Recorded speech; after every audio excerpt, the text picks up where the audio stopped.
Recap Rush Hour for Wednesday. It's January 7th. I'm David Kaplan. It's brought to you by our great partners at the Chicagoland and Northwest Indiana Chevy dealers. They are the official truck partners of the Chicago Bears. Chevy drives Chicago. And our great partners at Tasty Trade. Earn a 4% cash match on all qualifying deposits and 30 days of commission-free trading. TastyTrade.com/recap for more info and full details. We'll start with baseball. If you missed it, Cubs have made a major move. They've acquired right-handed starter Edward Cabrera in a trade with the Miami Marlins that sends top outfield prospect Owen Caissie and two other hitting prospects to Miami. Deal is done.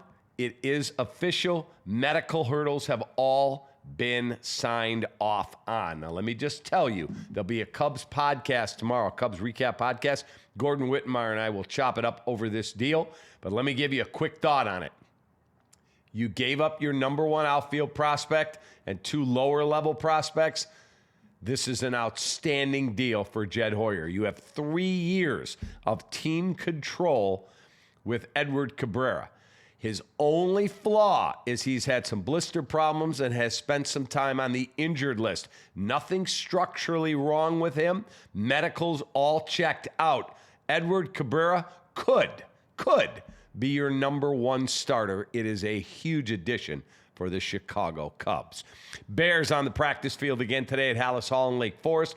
D-back Kyler Gordon and wide receiver Rome Odunze were limited and did go through light practice, but both told the Chicago media they are planning on playing against the Green Bay Packers Saturday night at Soldier Field. The Packers met with the media today in Green Bay, and Keyshawn Nixon, that's the Packers cornerback who was quick to run to the microphone when he intercepted the potentially game-tying touchdown pass to Cole Kmet in Lambeau a few weeks ago. Couldn't wait to get to a microphone. Was burned by Jade Walker and DJ Moore on the game-tying and game-winning touchdowns in the Bears' 22-16 win at Soldier Field about 3 weeks back. He hid from the media that night. I'm not speaking. What a joke. He said today, I didn't want anyone but the Bears. Well, guess what? You got him. You better come correct because it's going to be electric. Saturday night, it will be on at Soldier Field. Bears, it's basically a pick 'em. Couple sites today I checked had the Bears minus a half a point. Couple had the Packers minus a point to a half a point. Total sitting around 45.5. Speedy wide receiver Christian Watson said, quote, "We have a chance to end the Bears season, and that means a lot. Let's get it on." That's it. Let's go. 3 days away. Todd Bowles told the Tampa media he will be back as Bucs head coach for the 2026 season. That leads us all into our Ankin Law question of the day, 312-6million, for the single best personal injury attorney in Illinois.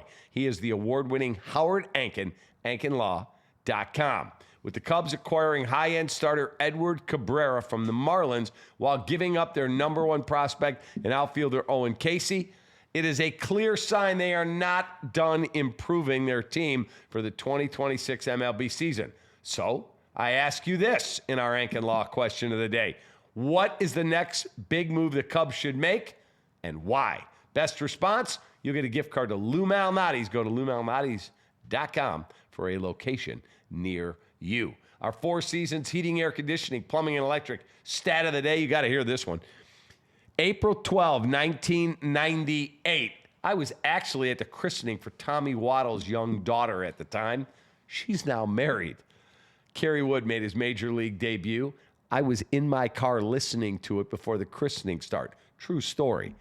April 13, 1998. 24 hours later, Edward Cabrera was born. Today, he becomes perhaps the number one starter in the Cubs rotation. And finally, Bulls and Pistons in Detroit. Tonight, I'll have the recap as soon as that game goes final. 3 days away. 3 days away, Bears and Packers, baby. Let's get it on. Take that.